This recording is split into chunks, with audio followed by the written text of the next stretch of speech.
अर्पिता बोली, शान क्या कर रहे हैं आप? शान अर्पिता की आंखों में देखते हुए कहते हैं, तुम्हें प्रोटेक्ट अपू। हमें प्रोटेक्ट किससे शान? उन सब बुरी भावनाओं, बुरी नजरों और बुरी बातों से जिनसे तुम्हारी आंखों में आंसू आए। ओहो शान, आपको हमारी परवाह है, हम जानते हैं, लेकिन हमें आपसे जुड़े हर रिश्ते की परवाह है। आपने जो कुछ देर पहले किया वो गलत है शान। माँ को कितना दुख हुआ ये जानकर कि उनका बेटा उनके पास आकर आशीष नहीं लेना चाहता। ये सुन शान थोड़ी तेज आवाज में बोले, अर्पिता, जब उनके बेटे ने बस चंद शब्द बोले उनसे दूर जाने के लिए तो उन्हें बुरा लगा, उनके आंसू आ गए। लेकिन जब तुमसे उन्होंने बदचलन, चरित्रहीन कहा, तब तुम्हें कितना बुरा लगा होगा? क्या तुम इंसान नहीं हो? तुम्हारे अंदर भावनाएं नहीं है?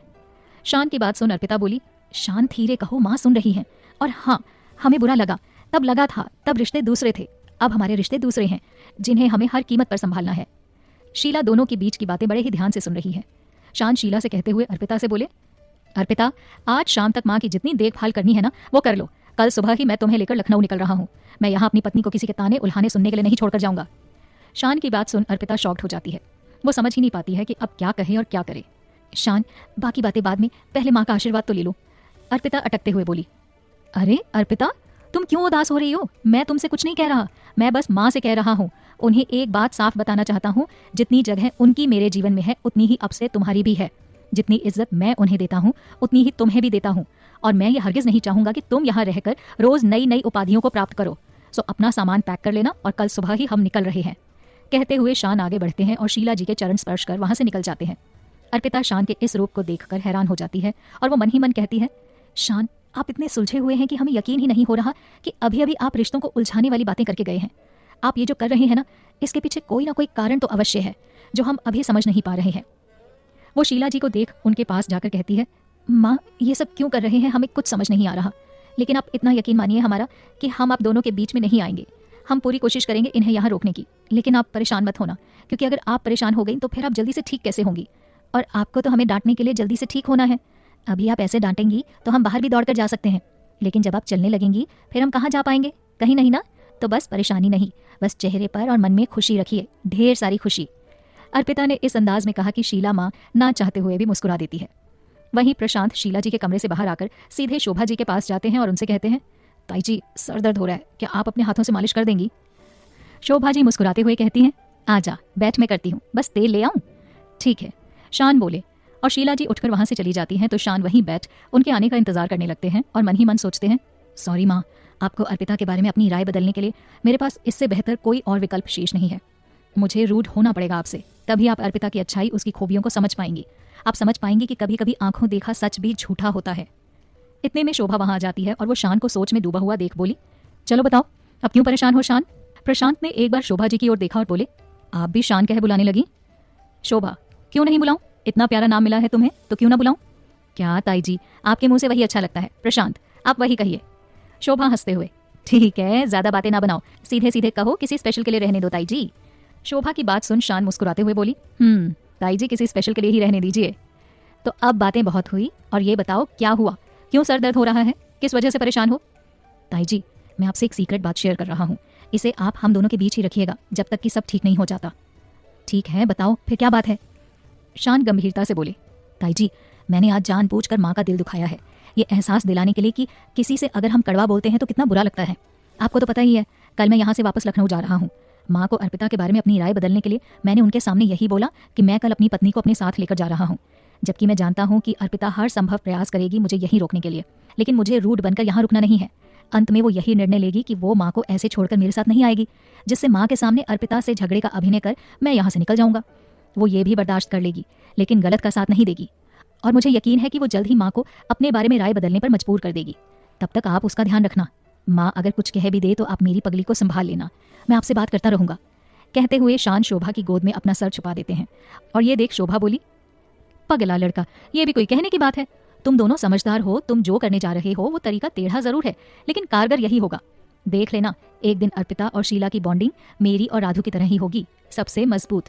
उसके दो कारण हैं, पहला तो दोनों का लगभग एक जैसा होना, और दूसरा दोनों की ताकत उनके पति का प्यार ही है, जो उन्हें कभी हारने या कमजोर नहीं पड़ने देगा। और अब से तुम्हारी पगली की जिम्मेदारी मेरी, तुम आराम से निश्चिंत होकर जाओ। लेकिन प्रशांत, एक समस्या ये है कि पगफेरी की रस्म भी होनी है, तुम सब कल निकल रहे हो, फिर ये रस्म कैसे होगी? शान बोले, ताई जी, रस्म तो तब होगी ना जब अर्पिता माँ को छोड़कर जाने को तैयार होगी। मैं भी यहाँ नहीं रहूंगा, ना ही सुमित भाई, स्नेहा भाभी, प्रेम भाई, राधिका भाभी, परम, श्रुति, चित्रा, ये सभी तो कल ही निकल रहे हैं। दोनों ताऊजी और पापा अपने काम में व्यस्त हो जाएंगे।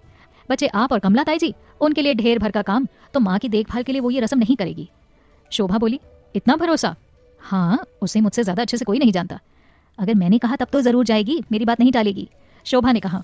और शोभा की बात सुन शान हंसते हुए बोले, आप बस एक बार बोलना, दोबारा नहीं। ना उसने कोई बात बना दी तो कहना, इस बात पर आप मुझसे शर्त लगा लो। शोभा, ठीक है प्रशांत, लगी शर्त। मैं बस एक ही बार कहूंगी, और अगर वो टाल गई तो भी मुझे गर्व ही होगा कि इस घर की नई बहू कोई कामचोर नहीं है। कहते हुए शोभा मुस्कुराई तो उसके साथ शान भी मुस्कुराने लगते हैं। शोभा जी, तो अब सरदर्द बंद हो गया ना? शान, जी ताई जी। तो अब एक काम करो, अपनी पैकिंग कर लो जाकर, ठीक है? जी ताई जी। कहते हुए शान उठे और अपने कमरे की ओर चले जाते हैं। वहीं शीला जी को सोया देख अर्पिता भी धीरे से उठकर बाहर निकल आती है और शान से बात करने के लिए उनके कमरे की ओर बढ़ जाती है। पायलों की आवाज़ सुन शान बोले, मुझे पता था कि समय मिलते ही तुम जरूर आओगी अप्पू। वो जाकर बालकनी वाली खिड़की पर खड़े हो जाते हैं और अर्पिता कमरे में अंदर आ जाती है और आते हुए दरवाज़ा बंद कर देती है। वो शान की ओर बढ़ती है और पीछे से शान के गले लग जाती है। उसका सर शान की पीठ पर और हाथ शान के सीने पर है। शान हल्का सा मुस्कुराते हुए बोले, अप्पू, तुम्हारा यूं मेरे इतने करीब होना मुझे एहसास दिला रहा है तुम्हारा मेरे जीवन में मेरे अस्तित्व का।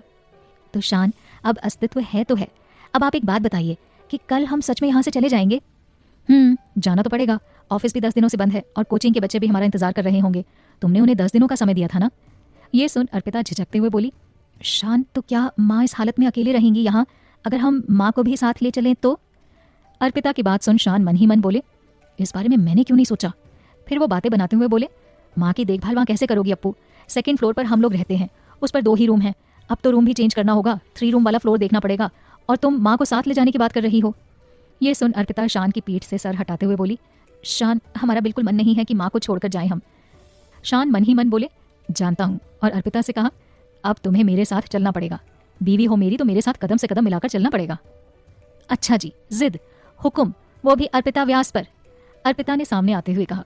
और उसकी बात सुन शान मुस्कुराए और उसे गले से लगाते हुए बोले, व्यास नहीं स्वीट हार्ट, अर्पिता मिश्रा, जो अब मेरी बीवी है। अच्छा सुनो ना, हम कह रहे थे शान कि हम यहीं रुक जाएं तो? माँ ठीक हो जाएंगी तो हम वापस लखनऊ आ जाएंगे, अर्पिता ने कहा। तो शान रूड होते हुए बोले, माँ की फिक्र है, पति की नहीं। ये नहीं सोच रही हो कि नई नई शादी हुई है, थोड़ा टाइम पति के लिए भी निकालें, जो बेचारा कल से इसी इंतजार में है कि कब हम पर थोड़ी सी मेहरबानी हो जाए। शान के चेहरे के हाव भाव देख अर्पिता बोली, तभी तो कह रहे हैं कि रुक जाइए ना। ये सुन शान थोड़ा गुस्से का अभिनय करते हुए अर्पिता से अलग होते हैं और बोले, ठीक है, तुम्हें नहीं है ना फिक्र मेरी, तो मत करो, मैं अभी जा रहा हूँ, रहो तुम अपनी माँ के साथ। कहते हुए वो कमरे से बाहर चले आते हैं और शान का व्यवहार देख अर्पिता भावुक हो जाती है। उसकी आंखों में आंसू आ जाते हैं। वहीं शान कमरे से बाहर जाकर बाहर बगीचे में जाकर बैठ जाते हैं और अपने आंसुओं को पोंछते हुए कहते हैं, सॉरी अर्पिता, इसके अलावा अभी कोई विकल्प नहीं है। मैं जानता हूँ तुम माँ का ही साथ दोगी, तभी तो मैं निश्चिंत होकर जा पाऊंगा और वहाँ बेफिक्री से अपना काम कर पाऊंगा। कुछ देर अर्पिता यूं ही कमरे में बैठी रही और फिर शोभा जी के पास जाकर उनकी मदद करने लगती है। इतने में शाम हो जाती है। स्नेहा भाभी के साथ मिलकर वो अपनी बहन किरण के लिए उसका कमरा सजा देती है। स्नेहा उसे छेड़ते हुए कहती है, बहन के लिए सारी तैयारी खुद ही कर रही हो, और तुम्हारा क्या?